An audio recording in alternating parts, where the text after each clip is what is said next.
For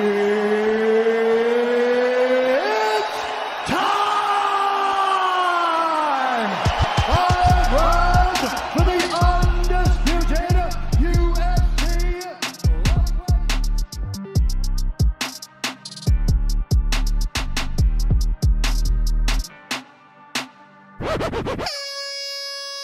Et salut tout le monde, c'est Nico. Soyez les bienvenus dans MMA Club spécial Championnat d'Europe IMAF 2022. Ils ont porté nos couleurs avec passion, engagement et surtout avec réussite. Ils sont le présent et ils sont le futur du MMA français. Quelques soldats ont fait de leur mieux et n'ont malheureusement pas pu obtenir de médaille. Félicitations quand même, Dylan, Miguel, Martin pour leur parcours. Arnaud et Delphine ont ramené une médaille de bronze. Souil a ramené une médaille d'argent. Et pour Mazri, Nel et Mathilde, c'est l'or autour du cou. Bravo à tous, félicitations au groupe France, à la FMMAF et aussi à son encadrement. Ils sont là dans MMA Club. Comment ça va? Ça va super bien. Ça va, tranquille. Ah, ils osent pas tous parler en même temps. On fait attention. Yes. Alors, avant de commencer, j'aimerais bien que vous vous présentiez individuellement, nom, prénom, club, spécialité, ce que vous voulez dire sur vous. Let's go. Je m'appelle Delphine Benouèche. Mon club, c'est le Fight Industry et depuis cette année, je vais aussi faire le MMA au NR Fight. Ma spécialité, je dirais que c'est la boxe anglaise et ce sera bientôt le grappling. Ok. On a fait les championnats du monde de grappling quand même. Ouais, ah ouais. C'était Europe. Championnat d'Europe. Ouais. Championnat d'Europe, ok. Désolée Delphine, je balance quoi. Mais pour dire qu'elle a un très très bon grappling. Et moi du coup Mathilde Aschenbrenner, j'ai 25 ans, je viens du NR Fight Paris. Je suis une élève principalement de Johnny Frachet. Et je pense que je suis complète, mais j'ai une grosse affinité pour le grappling. Ok. Quelque chose à rajouter? En style karaté aussi, comme j'ai fait du karaté pendant 10 ans. Yes. Tamar Mazri, j'ai 21 ans. Moi, je suis plus striker. Après, j'essaie de développer les autres côtés. Petit à petit, en fait, je travaille et j'essaie de progresser, voilà, et c'est tout, hein. Ça fait 1 an et demi que je suis à fond dans le MMA. Et ça fait 10 ans, j'ai fait 10 ans de kickboxing, 10-11 ans, et du jiu-jitsu brésilien aussi. Ouais. T'as eu des petites distinctions en kick? J'ai fait 1 an et demi. J'ai gagné une Waco en junior, une Coupe du Monde à Rimini, et 2 fois champion de France. Yes, ok. Moi, je m'appelle Hendel Ariado, 27 ans. Je suis au Platinum Hybrid Training Center à Paris, donc je dans l'arrondissement. Vous m'entendez là? Ouais, là on t'entend. Ouais, Yes, c'est beaucoup mieux. D'accord. Du coup, je disais, ma spécialité c'est le judo du coup, et Yes. j'ai une petite affinité pour la boxe et le pied-point. Ok. Toi aussi, t'as eu des distinctions? J'ai déjà été champion de France en junior en judo, Ok. mais plusieurs fois au championnat de France senior. Et... Arnaud, il revient dans MMA Club. Représente-toi, beau gosse. Moi, c'est Arnaud. Je fais du MMA en catégorie poids léger. J'ai fait champion de France en 2021 et là, je viens de faire la bronze au championnat d'Europe IMAF. Ma spécialité, on va dire, c'est plus d'amener le combat au sol, contrôler, frapper et soumettre quand l'adversaire est fatigué, voilà. Contrôler, frapper, soumettre. C'est ça qui est bon.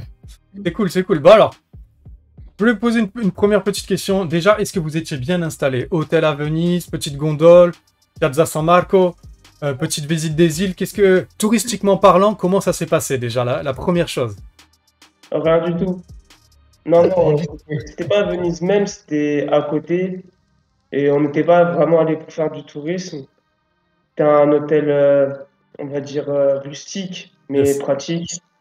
Et avec tout pour faire ce qu'il y avait à faire, quoi. Ok. Alors, attends.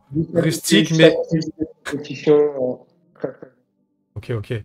T'as dit rustique, mais pratique, et je vois des sourires, je vois des gens qui rigolent.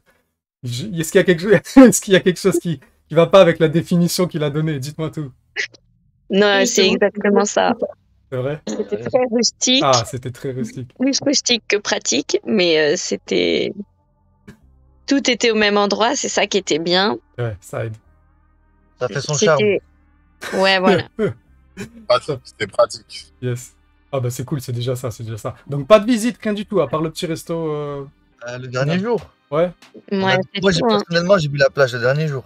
Ah ouais. Moi, je suis allé à la plage tous les jours. C'est vrai? J'allais me baigner après les combats. Non. Moi, j'ai un truc à dire. Il fait froid à Venise, là, non? Il s'est baigné quand il pleuvait. Ah ouais, la il plage. fait froid, ouais, là-bas. Ouais. Ça faisait un peu balnéothérapie. En fait. Ouais. Ouais, c'est sympa. Après, dans la ville de Venise, se baigner, putain, je le déconseille. Hein, c'est pas. Après, on était loin de Venise. Ouais, on ouais. était à 1 heure. Ok.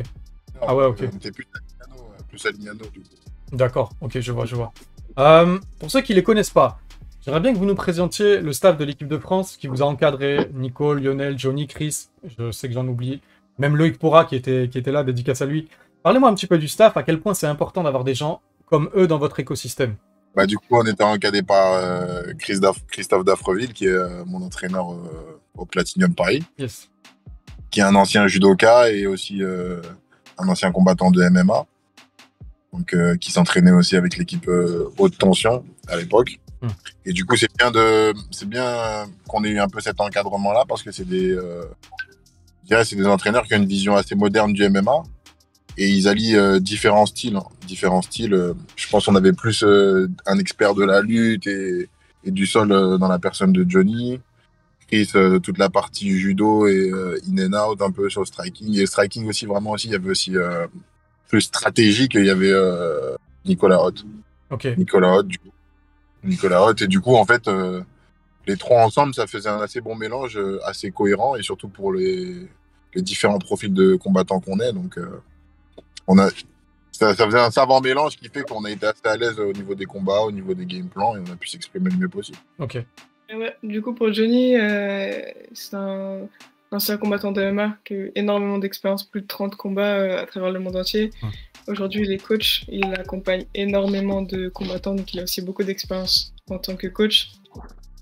Et c'est un grand analyste, donc il a ça un puits de savoir, donc il était très bien encadré. Comme Nel l'a dit aussi, ils étaient tous sur la même longueur d'onde, tous là pour nous. Tous les jours avant le combat de la veille, on se rejoignait avec eux, on regardait les vidéos de nos adversaires, ils analysaient, ils nous proposaient un game plan, donc on était, c'était pas ils nous le sortaient du chapeau, on était aussi impliqués. Et après le soir, on s'entraînait et ils nous proposaient des exercices en rapport avec ce game plan. Donc si on a gagné, c'est grâce à notre travail toute l'année, mais c'est vraiment aussi grâce à tout ce qui a été mis en place pour nous. Et toute cette cohésion, ce suivi, la qualité de ce qu'ils nous ont proposé durant la semaine, quoi. Yes. C'est aussi un petit peu pour ça que je voulais commencer par eux. Puisque après, voilà, c'était sympa de leur faire un clin d'œil. Et ouais, tu voulais rajouter quelque chose? Quelqu'un? Ouais, bah Nicolas Hoth, il est préparateur physique, il est aussi nutritionniste et également coach. Bah, il était pas mal au MMA Factory, maintenant il y est plus et il fait seulement prépa et nutrition chez les frères Mamouri. Mamoudi, pardon. Et du coup, ouais, il nous encadrait énormément. Enfin, moi, je sais que je suis arrivée, j'étais pas au poids. Ouais. Je suis repartie, j'étais en dessous le poids. Donc, à chaque repas, il checkait mes assiettes. Enfin, même pareil pour Mazri, il nous a aidé à perdre le poids. Ah ouais. Il nous donnait des conseils. Et du coup, ça faisait qu'on pouvait faire le poids en étant en forme. Plus, ouais, niveau analyse stratégique, il est très, très, très fort aussi également. Son coaching dans la cage, c'est clair, c'est net, c'est nickel. Enfin, pas de fioritures, juste ce qu'il faut. Enfin, donc les trois réunis, comme disait Nel, on était vraiment hyper bien encadrés et ils se complétaient vachement les trois, quoi. C'est cool. Franchement, je sais pas si on pouvait avoir mieux. Ouais. Ouais, vraiment. Mais c'est la vérité. D'accord. Bah, l'alchimie a prise, quoi, entre les trois et entre vous, Ouais, c'est ça le ouais. plus important. Est-ce qu'il y avait d'autres personnes? On l'a pas vu, mais il y avait Lionel Brézéfa aussi. Ouais, c'est ça. Ouais. Il coordonne un peu tout ça et c'est aussi grâce à lui qu'on a pu participer au championnat d'Europe. Faire un gros travail en amont avec la FMMAF et merci à lui, quoi. L'homme de l'ombre. Ouais, c'était ça. Ouais, Ok. on était François Maubert. Ouais. Et ça, c'était un plus pour la récupération. Moi, je me souviens, après mon deuxième combat, j'avais vraiment mal au dos. Je pouvais même plus mettre mes chaussures sans m'asseoir sur une chaise. Et, et on nous faisait des massages le soir, le nécessaire pour qu'on récupère un peu plus vite. Et ça faisait une différence aussi. Ah ouais, mais c'est ouf. T'étais blessé à ce point-là? Non, bah c'était juste une blessure comme quand on a un peu trop forcé. Et après, le lendemain, j'avais plus rien quasiment. Ok, ok, stylé. Bah, c'est cool. Dédicace à eux, vraiment. Il y a encore quelque chose à rajouter sur le staff? Serge Poto. Photo. Yes. Ah, Serge. Serge Poto. Il était là aussi au championnat du monde à Abu Dhabi. Ok. Et Loïc Pora qui nous a aussi Et bien ouais, c'est ce expliqué que je les- disais tout à l'heure. Loïc Pora, c'était Ouais. cool. C'était cool de l'avoir avec vous. Raconte-moi un petit peu comment ça se passait avec l'arbitre Loïc Pora. Bah, il nous a fait un bon briefing, je pense, ce qui est important parce que on en a pour ceux qui ont fait les championnats du monde, Arnaud et moi, on se rappelle on avait un peu un décalage avec les règles, ce qu'il nous fallait vraiment pour réussir à gagner un match. D'accord. Et là, ça nous a expliqué, on l'a travaillé en amont déjà après le retour des mondes, mais ça nous a été expliqué un peu plus clairement et de façon efficace avant le début de ce championnat. Et je pense que ça a servi à tout le monde dans les gestions de combat, quoi, savoir ce qu'il fallait faire, savoir quand on perdait les points. Quand Tu il parles fallait du en vice gagner. qu'il faut avoir pour gagner un combat, par exemple, un truc un peu dans ce détail-là. Plus le côté stratégique, savoir que par exemple, quand tu viens de perdre une phase de lutte contre la cage, ce qu'il faut faire pour marquer l'esprit des arbitres, D'accord. pour revenir et pas que ça joue en faveur de ton adversaire. Donc, D'accord. moi, en tout cas, ça m'a aidé. Je sais que ça m'a aidé. Moi, ça m'a beaucoup aidé Ouais. sur ce championnat. Maz, D'accord. je pense son dernier combat, ça se joue à pas grand-chose. Et ça se joue à son... Enfin, il était tout le temps dans les percussions et tout, même dans les phases où il était au sol et tout. Et je pense que ouais, ça a joué... Enfin, je parle pour toi, peut-être tu pourrais le faire. Mhm. Ah, mais c'est la vérité, hein. C'est par rapport au scoring des juges, en fait, il nous a trop bien expliqué. Et moi, j'ai joué sur ça dans mes combats. D'accord. Bon, bah alors, J'ai comme joué quoi, sur ça. vraiment, c'est cool. Mm. Franchement, la vérité, j'ai joué sur ça, hein. D'accord. Bah, c'est vrai. bien. C'est bien. C'est un plus, hein, c'est cool. Hein. J'ai vu un truc. J'ai regardé le listing des combattants inscrits et j'ai vu qu'il y avait un nombre. Alors, des Italiens, je comprends parce que peut-être ils sont pays hôtes, alors ils ont peut-être un peu des passes droits, je sais pas, mais il y avait un nombre d'Ukrainiens, mais c'est ouf, ils étaient genre 20 ou 30, non? Vous étiez 9? C'est pas étonnant qu'ils aient eu autant de médailles, entre guillemets, mais sans leur enlever voilà, leur qualité. C'est pas, je suis un peu chauvin en disant ça, mais est-ce qu'il y a eu d'autres choses comme ça qui vous ont interpellé et pourquoi ils étaient autant? Si vous avez un élément de réponse. C'est déjà c'est culturel. Enfin, c'est des pays qui ont une culture du MMA qui est très forte dans un premier temps, et ils ont une politique sportive qui est quand même assez différente de la nôtre. En France, on a plus tendance à mettre de l'argent dans les endroits où on est déjà fort. Donc, tant que l'équipe n'avait pas fait ses preuves, je pense que mettre de l'argent pour la fédé de boxe, qui considère peut-être pas encore le MMA comme il est considéré en Ukraine ou à l'étranger, bah c'était difficile. Enfin, il y a plein de choses dont on n'était pas sûr au début. Enfin, je laisse la fédé en parler. C'est pas à moi de le faire, mais je pense que ouais, en termes de considération du sport et de considération du MMA, c'est peut-être ça qui a fait qu'on avait emmené moins de combattants. D'accord. Il y a aussi beaucoup de pays, on se rend pas compte de la chance qu'on a. Nous, tout a été pris en charge par la fédération. On n'a pas eu à débourser 1 euro de l'accréditation, l'avion, le voyage, le logement. Alors qu'il y a beaucoup de pays, même tout est à charge des athlètes. Je pense notamment à l'Angleterre, au Portugal. Et après, pour les autres, je sais pas, mais possiblement la plupart des pays. C'est peut-être pour ça que l'Italie a pu envoyer autant d'athlètes. Donc, vu qu'ils étaient à la maison et C'est vrai. les athlètes ont accepté de débourser. Je me souviens, Arnaud, on en avait parlé de ça pour les mondiaux. C'était à Abu Dhabi, tu m'avais dit, tu m'avais expliqué comment ça avait fonctionné, c'était cool. Est-ce qu'il y a eu des moments difficiles ou au contraire des moments insolites parce que des fois, des moments même de bonheur, ça peut être compliqué à gérer émotionnellement, qui auraient pu perturber le groupe. Je sais pas, un bagage perdu même, une blessure dernière minute, une victoire avec trop d'émotions, un ronfleur la nuit. Est-ce qu'il y a des choses comme ça qui peuvent venir à perturber un groupe? Ça rigole là. J'ai une chose à dire. Nel, c'est mon ange gardien. Vas-y, raconte. C'est beau ça. Bah, en fait, je finis ma demi-finale. Non, mon quart de finale. Et je me change et tout. Et je trouve plus mon protège-dents. Ok. En fait, c'est le coach Chris qui avait ramassé mon protège-dents et tout. Voilà. Franchement, c'est bien et tout. Il l'a ramassé et tout. Je lui ai demandé, il l'avait. Et pendant qu'il échauffait Nel, ben, il s'est fait prendre son pantalon. En fait, il avait enlevé son pantalon. Il était en short Attends. de. Qui s'est fait prendre son pantalon? Chris. Il y a Ah, des gens en fait, qui il l'a volent des enlevé. pantalons? Il l'a enlevé. Non, Ouais, il l'a enlevé. Il a mis un short de MMA en fait pour échauffer Nel. Ok. Du coup, bah, il a posé son pantalon. Et il y a quelqu'un qui lui a pris, il y avait mon protège-dents dedans. Du coup, j'avais plus de protège-dents moulé. Ah, mais c'est la honte de l'Italie, ça. Qui c'est qui vole des pantalons? Ouais, il y a pas, on a tellement jamais d'athlètes, on sait pas. Ah, c'est ouf. Et c'était un pantalon collector ou c'était son Ah, chute? FMMAF. Ouais, c'était. Ouais. Pour être l'équipe de France. Bah. Du volet.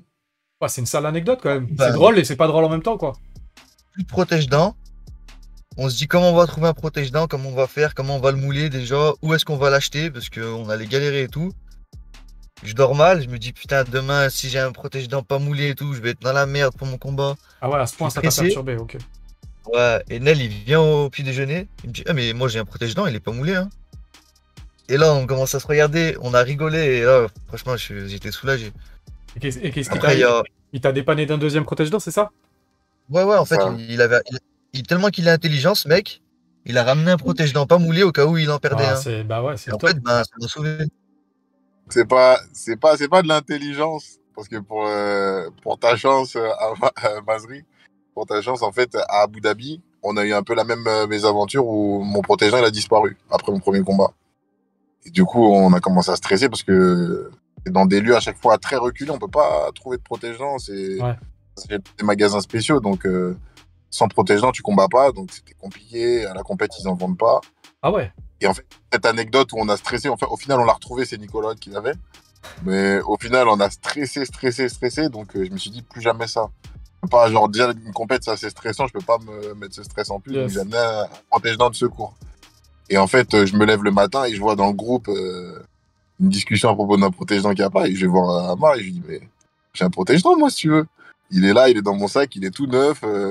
Il attend que toi. Ah, c'est cool. C'est cool, tu Ah, l'as c'est détendu, bien. t'as participé à à son triomphe, c'est bien. Non, c'est bien. Ça me fait plaisir de pouvoir l'aider et surtout que finalement, ben, ce soit pas juste un protège-dents amené comme ça, quoi, qui sert vraiment à quelqu'un et qui soit vraiment utile. Et en plus, ça sert au collectif, ça sert à amener aussi la sérénité pour son combat. Donc, ouais, ça m'a fait vraiment plaisir. C'est clair. C'est un détail comme ça, dit comme ça, mais en vrai, j'avoue, t'as tout dit. Et il y a d'autres choses comme ça, un petit peu, à part le pantalon, là? On mangeait bien. Là-bas, on mangeait bien. Il y avait Ouais. tout ce qu'il fallait pour manger.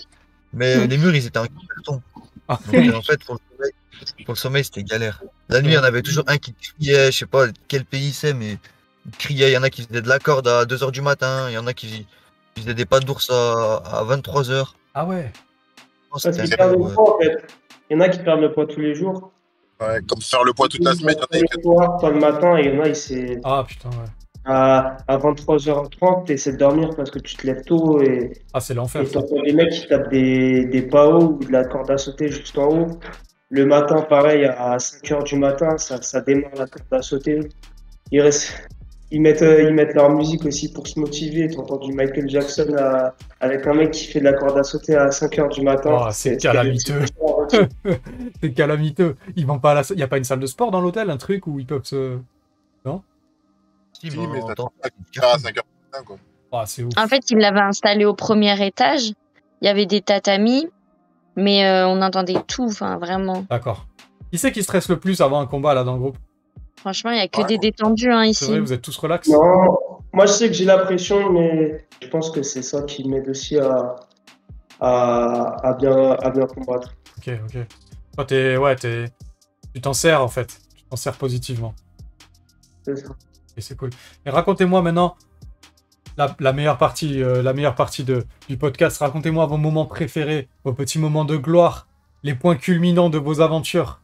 Le meilleur moment, moi je dirais quand j'ai gagné forcément, c'est la concrétisation de plein d'années de travail, d'acharnement et en plus de partager ça avec mon coach Johnny, donc j'ai commencé avec lui le MMA. J'ai toujours suivi depuis. Donc, c'est vraiment des moments forts. Et ouais, c'est ça, c'est c'est la concrétisation de beaucoup d'années de travail. En même temps, on sait que c'est la première marche d'un grand truc, quoi. C'est pas du tout une fin en soi, c'est juste vraiment la première marche de ce qui nous attend après. Et sinon, pour parler de... Tu voulais qu'on parle un peu de la cohésion de l'équipe, etc. Ouais. Donc, j'ai parlé de Delphine. J'avais un bleu ici et elle m'a vraiment bien aidée. Elle m'a drainé le bleu tous les soirs. Et ça, c'était vraiment important parce que c'était mon premier combat le plus dur, le plus engagé physiquement, où j'étais un peu marquée sur le visage. Et donc, il y avait tous les combats enchaînés dès le lendemain par la suite. Donc, c'était important qu'au moindre coup, l'œil ne gonfle pas. Donc, merci Delphine pour ça. Et pareil, dès que donc elle a perdu contre la Polonaise Magdalena en demi-finale. Et après, elle s'est pas lamentée sur son combat ou quoi, même si elle a perdu, c'était très serré. Elle est tout de suite retournée pour nous soutenir, être derrière nous. Et voilà, c'était vraiment l'ambiance de l'équipe de France. D'accord. Moi, pareil, il y a eu plein de bons moments.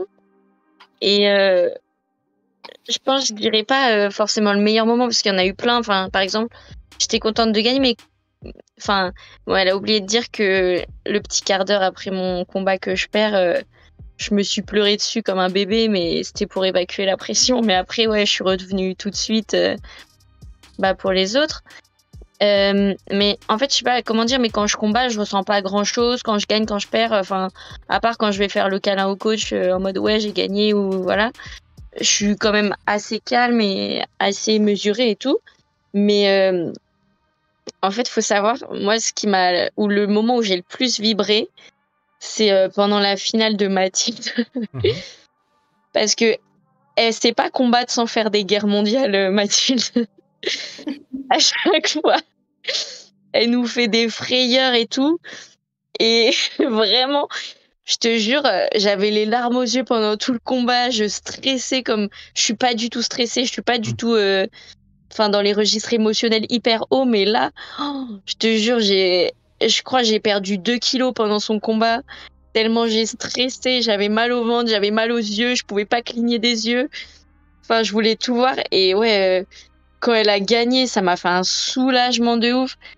Et pareil, en fait, c'est vraiment les combats des autres. Genre, ouais, le combat d'Arnaud, son avant-dernier combat, pareil, c'était genre serré et c'était un combat de cow-boy. Les combats de Masri, laisse tomber. Enfin, en fait, ouais, c'est vraiment voir les autres gagner qui m'a fait mes meilleurs moments de la compétition, mes moments les plus intenses en émotion. Genre la finale de Nel. Je me dis mais pourquoi il va lutter au 3e round et tout, et au final c'est bon, il s'en sort bien. Enfin, c'est tous les trucs où t'as peur pour tes copains. C'est clair. Plus que pour toi-même. Ouais, c'est cool. Ah ouais, l'empathie, Ouais. c'est ça. Bah ouais, et puis t'es dans l'effet de groupe, t'es là depuis 5-6 jours tous ensemble. Ouais, c'est ça. Ouais, je vois. Alors, moi, comme je suis chez les lourds, j'étais souvent le dernier à passer. C'est vrai, j'ai vu ça. Ouais. Le jour de ma finale, j'étais assez stressé, j'étais assez, on va dire, tendu. Et il y a quelque chose qui m'a vraiment un peu sorti de cet état un peu tendu. C'est je sors dans le couloir, je sors de la salle d'échauffement et je suis direct dans l'aréna et je vois, comment ça s'appelle, je vois Masri être déclaré vainqueur. Et même sa réaction de hargne et de rage, ça m'a donné envie. Je me suis dit, ah ouais, je vais pas laisser mes copains en reste. Et du coup, ça, c'est le premier souvenir. Le deuxième, super positif, c'est la Marseillaise à la fin. Comme je passe en dernier pour les médailles, y a tout le collectif qui est là pour moi, pour chanter. Donc, magnifique. Super souvenir pour clôturer, on va dire, cette semaine de compétition. Et puis, au niveau du collectif, moi, je dirais surtout la solidarité qu'on a eue. Tout le monde était là pour tout le monde, coach, entraîneur, entraîné. Les athlètes qui ont perdu, qui eux aussi nourrissaient des rêves et qui ont des gros potentiels et qui ont sûrement eu des déceptions, se sont mobilisés tout de suite pour nous aider, pour qu'on s'entraide, de continuer à faire qu'un, à faire une équipe. Moi, je me rappelle que par exemple, avant ma demi-finale, il y avait tellement de coaching compliqué, tu sais, entre remonter, redescendre, revenir, il n'y avait personne pour m'échauffer. Et c'est Dylan qui lui, voulait suivre les combats et est venu complètement à la salle d'échauffement et a passé du temps avec moi, essayer de m'aider, me dire que ça allait aller, de pas stresser. Et pareil pour Miguel qui venait nous échauffer, ou même Martin pendant les entraînements qui nous proposait son aide. Enfin ouais, ils ont tous été top. Et pas l'échauffement habituel, ça peut quand même bien se passer. D'accord. C'est cool.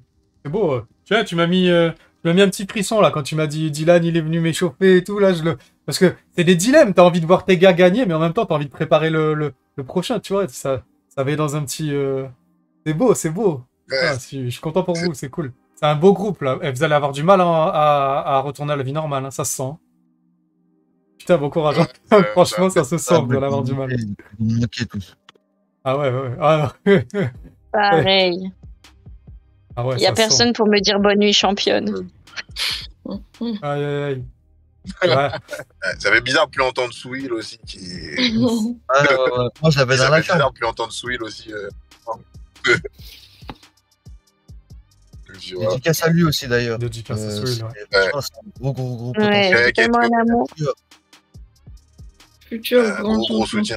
Petit moment de l'heure, c'était de joie aussi, c'était après ma victoire en quart de finale, parce que je prends un Finlandais qui a un très très bon jeu de dessous, donc je dois sortir un peu de ma zone de confort, Ok. être un peu moins l'amener au sol. Je l'ai fait finalement, mais je devais plus temporiser contre la cage et tout. Le mec avait une clé de bras de malade, un truc de ouf. À un moment, j'ai un crossface fort sur lui. Il s'en sort, il attaque une clé de bras, c'était pas explosif, mais ça glissait, c'était l'enfer. D'accord. Dans le deuxième, il prend mon bras il allait casser carrément, ça craquait. J'ai réussi à m'en sortir, j'ai réussi à gagner face à lui. Je pense que c'était un match un peu piège pour moi, donc j'étais assez content de cette victoire. Tout le monde a enlevé son pull en te regardant. On était genre, ouah, on avait trop chaud pour toi. Je pense qu'au moment où j'étais dans la clé de bras, il y a pas mal qui pensaient que c'était fini. Mais bon, au final, ça s'est bien passé.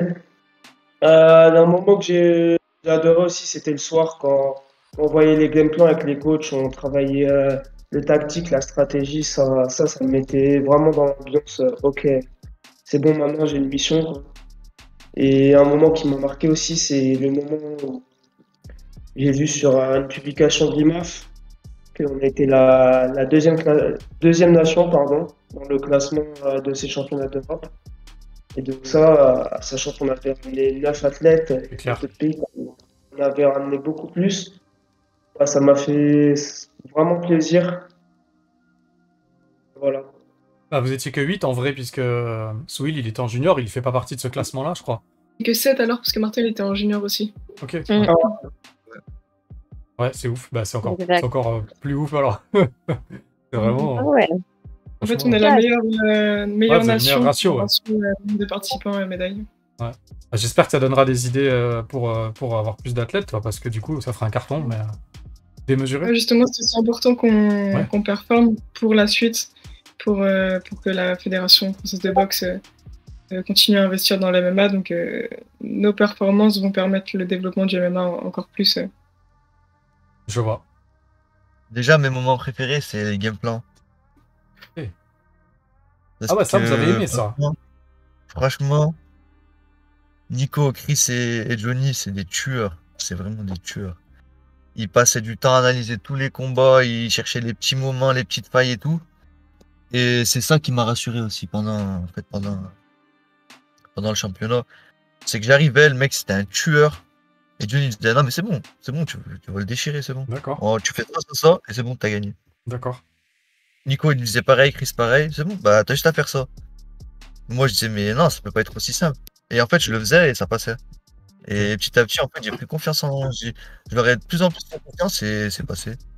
Et ben en fait je me dis que la stratégie ça joue beaucoup et franchement c'était mes moments préférés. La victoire en finale aussi j'étais vraiment content. Franchement c'était quelque chose, c'était magique. Ouais, c'est cool. Et non, c'est la split, c'est celle d'avant. Hein. C'est la demi. Ouais, contre Steven, le Belge. Ok. Qui c'est est cool. très fort là. T'as eu un parcours. On voit que c'était équilibré dans ta KT quand même. Ah, j'étais tout fort. Ouais, Ah, c'était chaud. Mathilde, tout à l'heure, t'as dit un truc, et ça tombe bien parce que je voulais un petit peu en parler. C'est par rapport au groupe, la gestion d'une défaite d'un partenaire et comment faire pour ne pas casser la dynamique. Ça dépend de lui, ça dépend du staff, ça dépend des autres. Comment vous avez fait quand c'est arrivé? Déjà, je pense que les coachs avait donné le ton. avait dit tout de suite aux athlètes que s'ils perdaient, bah, c'était la vie et il fallait tout de suite se concentrer sur les autres et sur le futur, plomber l'ambiance et tout de suite aller aider les autres pour les remobiliser. Donc je pense qu'ils avaient donné le ton dès le début et tout le monde a appliqué à la lettre. Je dirais l'empathie qu'on a eu aussi les uns pour les autres. On s'en est pas foutu de ceux qui avaient perdu ou fait ceux qui avaient perdu, quoi. On a été aussi là pour eux. On a été là pour eux. On a su quand même à un moment aussi sortir de notre compète pour continuer à passer des moments, quoi. Rester humain, rester solidaire surtout. Et je pense que ça a beaucoup aidé ça aussi. Franchement, aussi, on était tous dégoûtés. Quand il y en a un qui perdait, on le prenait vraiment à cœur. Pour Swill, j'étais dégoûté, j'étais déchiré. J'étais vraiment dégoûté pour lui, comme si c'était moi qui avais perdu. Ok, Et je pense que tous dans l'équipe, on était comme ça, tous. d'accord. Quand il y en a un qui perdait, c'est comme si on perdait, comme si on perdait tous, en fait. Là, on est lundi. Ouais, on est lundi. À partir d'aujourd'hui, c'est retour à la vie normale. Qu'est-ce que vous avez prévu pour la suite de vos carrières en MMA? Il y a des passages pro prévus. Au contraire, il y a une continuité pour les mondiaux. Je crois que c'est mi-janvier, je crois, les mondiaux, si je dis pas de bêtises. Est-ce qu'il y a des signatures dans des orgas? Dites-moi un petit peu le programme pour chacun d'entre vous. Je suis pas sûr, mais il y aura peut-être d'autres championnats de France, je sais pas. Donc il faudra peut-être regagner sa place de numéro 1 pour être sélectionné pour l'IMAF. Mhm. Pour ma part, le passage en pro, c'est pas prévu avant 2-3 ans. D'accord, t'as dit le passage en... On n'a pas très bien compris. T'as dit le passage en pro, c'est pas prévu avant 2-3 ans. Ouais, pour moi, non, le passage en pro, pour moi, c'est pas prévu avant 2-3 ans. C'est vraiment essayer de à chaque fois me qualifier et essayer d'avoir ma place pour faire les IMAF, quoi. Moi, pour l'instant, il n'y a rien de prévu. Pareil, je pense que comme Arnaud, on va chercher encore de l'expérience et on verra par la suite avec les coachs, hein. Pareil, hein, pour l'instant, ça dépend de cette saison, du nombre de combats effectués, de leur déroulement, comment ça s'est passé, de comment je peux m'entraîner. On va vraiment regarder cette saison et puis prendre une décision au moment venu, je pense. C'est une décision d'équipe à chaque fois, hein, les passages pro et tout ça. Mais en tout cas, là, pour l'instant, on est encore sur le CQ. Enfin, en tout cas, pour ma part, je suis encore sur le CQ amateur pour cette année. D'accord. Les filles? Pareil, c'est pas prévu pour le moment. Là, on est en train d'acquérir un maximum d'expérience et de continuer à consolider tout, la lutte, le sol, la boxe, les transitions. Et après, on verra au moment voulu, mais chaque chose en son temps. Je pense que c'est un point commun qu'on a tous dans l'équipe, c'est qu'on essaye de construire nos carrières vraiment intelligemment et de prendre les défis un par un et de continuer à progresser et prendre de l'expérience. Bah ouais, moi au début, je pensais passer pro rapidement et plus je fais des combats en amateur, plus je me rends compte que bah c'est pas une stratégie payante. En fait, j'ai encore besoin de plein de choses et j'ai trop de lacunes que je dois renforcer, de l'aisance à prendre, de la stratégie. Surtout, en fait, on croit que se battre, c'est se battre, mais non. Enfin, si on a tous autant aimé les game plans et tout, c'est qu'on s'est rendu compte que c'est pas le meilleur qui gagne, c'est le plus intelligent, c'est celui qui respecte le mieux son game plan, qui arrive le mieux à le mettre en place. Et ça, bah, soit on est un génie du MMA, soit on a besoin de pas mal d'expérience pour le faire. Et ouais, moi au début, je pensais passer rapidement pro, mais en fait, je pense que là, l'objectif, c'est les championnats de France, les gagner.